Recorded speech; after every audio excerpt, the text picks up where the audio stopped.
A catastrophic bank failure has wiped out the life savings of thousands of American families this month after a fintech bank operator went belly up and disappeared with the money of its customers. Court documents suggest that up to 10 million accounts have been affected, but regulators say there's nothing they can do to solve the problem. The U.S. banking system is crumbling, and today we're going to reveal another facet of the ongoing collapse, so stay tuned with us until the end of the video. The promise of bank insurance, a principle of U.S. consumer protection since the Great Depression, is now being tested by a crisis involving online lenders with hundreds of millions of dollars of deposits between them. This month, thousands of innocent, unsuspecting American families have lost millions in savings and are now staring at empty accounts after fintech firm Synapse, once thought to be a safe bank operator, has gone bankrupt. Numerous customer accounts have been frozen, preventing people from taking their money out of the system. Most depositors have no idea where their money has gone and whether they will get any of it back. They believe their accounts were as secure as any savings account could be, but now they're finding themselves in the middle of a financial black hole. Former Texas schoolteacher Kayla Morris is one of them. For almost 2 decades, she saved every dollar she could to buy a home for her family. Then last year, Morris and her husband sold the house and stowed away the proceeds, $282,153.87 in what they thought of as a safe place, an account at the savings startup Yotta held at a real bank. "I can't believe it," she said, her voice breaking in court. "I've worked my whole life for this money, and now it's gone. What do I do now?" Kayla is just one in millions of bank customers affected by the collapse, which has led many to lose their trust in the entire banking system. The turmoil started in the spring with the bankruptcy of Synapse Technology, the kind of company you've probably never heard of unless you've inspected all the fine print of your account statements. The company operated banking software for fast-growing online lenders, including Juno, Yield Street, and Yotta. Those banks are backed by some of Silicon Valley's bigger venture capitalists. They offer accounts that charge lower fees and pay far higher interest rates than your traditional brick-and-mortar banks. Their modern websites guarantee insurance from the Federal Deposit Insurance Corp, the U.S. agency that pledges to pay back lost funds. Different from old-fashioned brick-and-mortar institutions, these banks sell the idea that banking can be downright fun. Play games, win big, says Yotta, which features a lottery-like system that boosts returns for some lucky customers. Their model is extremely popular among younger Americans between the ages of 20 and 30 years old, and it's legalized by regulators. The trick is that even though these institutions look and feel like regular banks, they are not. They collect customer money and pass it through financial technology intermediaries like Synapse to old-school banks that oftentimes have as few as one brick-and-mortar branch and minimal online presence. The banks, including Evolve Bank and Trust of West Memphis, Arkansas, according to filings, are the ones that actually handle the depositor's money. If one link breaks in this chain, it can become incredibly hard for people to access their funds.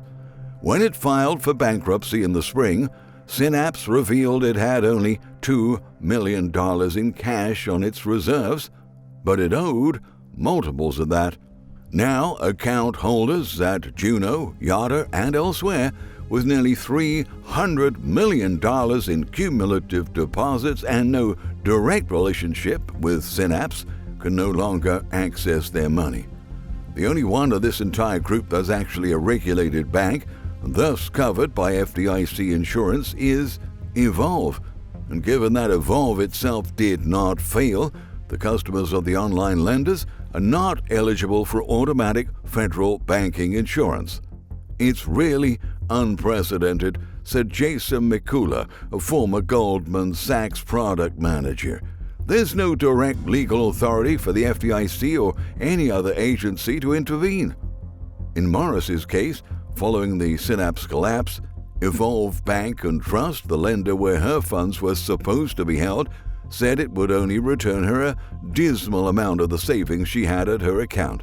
We were informed last Monday that Evolve was only going to pay us $500 out of that $280,000, Morris said during a court hearing last week, a voice wavering. It's just devastating. Before filing for court protection, Synapse faced a mass exodus of its fintech clients and turned off access to a key system used to process transactions, CNBC reported.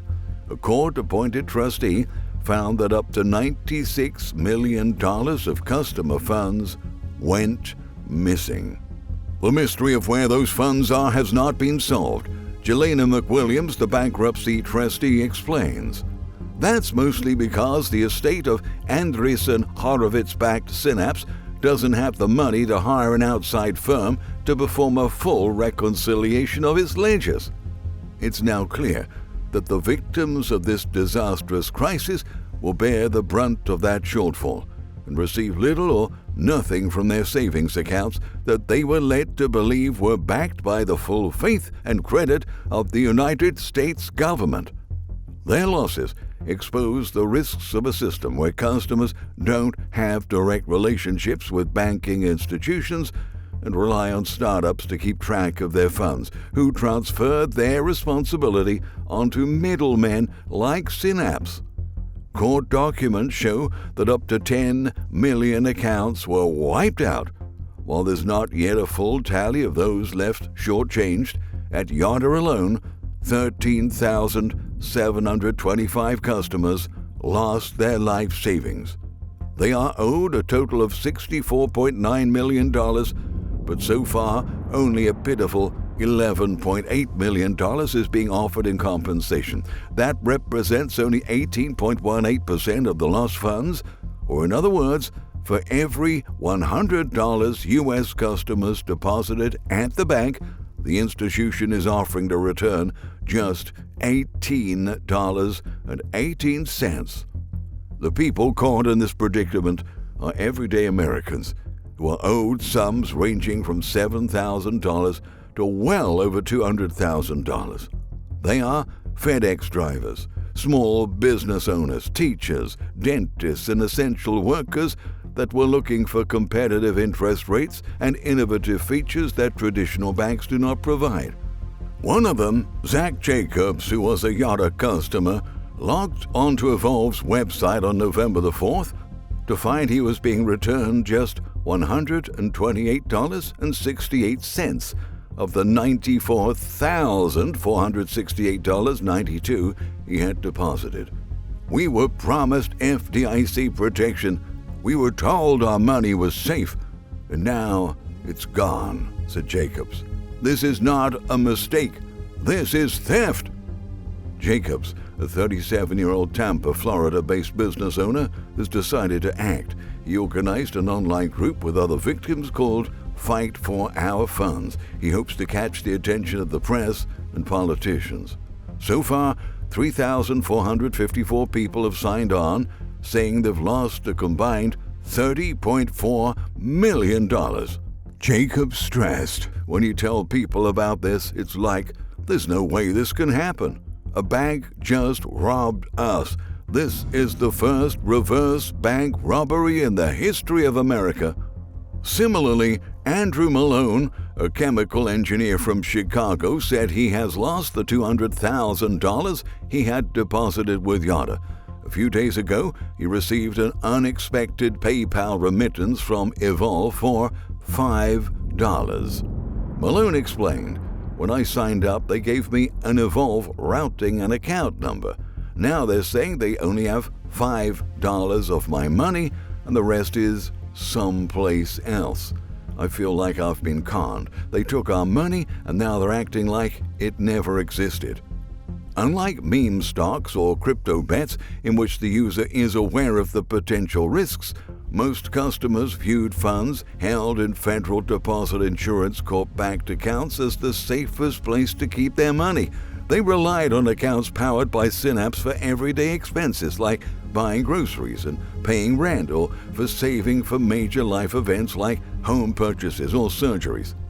"We were assured that this was just a savings account," Morris said during last week's hearing. "We are not risk takers. We are not gamblers." "It sounded like a normal bank to me," added Eric Baum, a 45-year-old Sacramento-based tech worker who deposited roughly $30,000 of his savings from J.P. Morgan Chase to Yotta. Mark Hingle, a Louisiana paramedic, was angry at regulators for not getting involved despite the fact that they were so fast to bail out Silicon Valley Bank and First Republic clients last year. Back then, depositors had their access to accounts restored within days after regulators organized auctions of the fallen banks and deployed federal insurance funds. "I didn't play with this money," Hingle emphasized. He had more than $60,000 in savings at Yotta. "I thought this bank was FDIC insured." Abandoned by U.S. regulators who have so far declined to act, millions of hard-working Americans are left to pick up the pieces, while Yotta, which offered the services, and Evolve, which was supposed to hold the funds, continue to point fingers. Meanwhile, the FDIC made it clear that its insurance fund does not apply to the failure of fintech bank operators like Synapse. Therefore, recovering funds through the courts is not guaranteed, which leaves millions of victims with little recourse. Jelena McWilliams, who is also a former FDIC chair during the first Trump presidency, told the California judge conducting the Synapse bankruptcy case last week she was disheartened that every financial regulator has denied to provide necessary help. The beginning of the case sparked a glimpse of hope for hurt bank customers. Early in the proceedings, McWilliams suggested to Judge Martin Barash that account holders could be given a partial payment, essentially spreading the pain among everyone. But that hope was shattered by the lack of coordination between Evolve and the other lenders that held their funds than what ultimately happened. During the hearings, the three other banks, AMG National Bank, Lineage Bank, and American Bank, started to deploy all the funds they had, but Evolve refused to do the same. As time goes by, my impression is that unless the banks that are involved can sort this out voluntarily, it may not get sorted out, Judge Barash said. "There is nothing optimistic about what I'm telling you." Last week, Evolve said it could only figure out the use of funds it held, but not the location of the missing funds. That's at least partly because of very large bulk transfers of funds without identification of who owned the money, a lawyer for Evolve testified last week.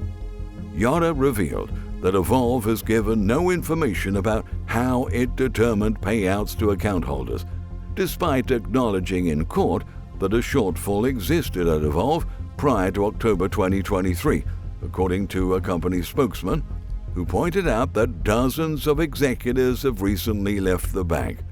"We hope regulators take notice and act," they said.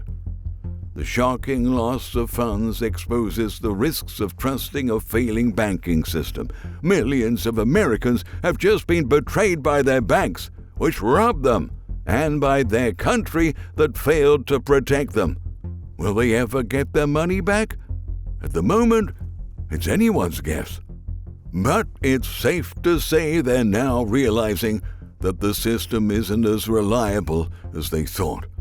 They have just become the latest victims of this unprecedented financial crisis. Have you been affected by this?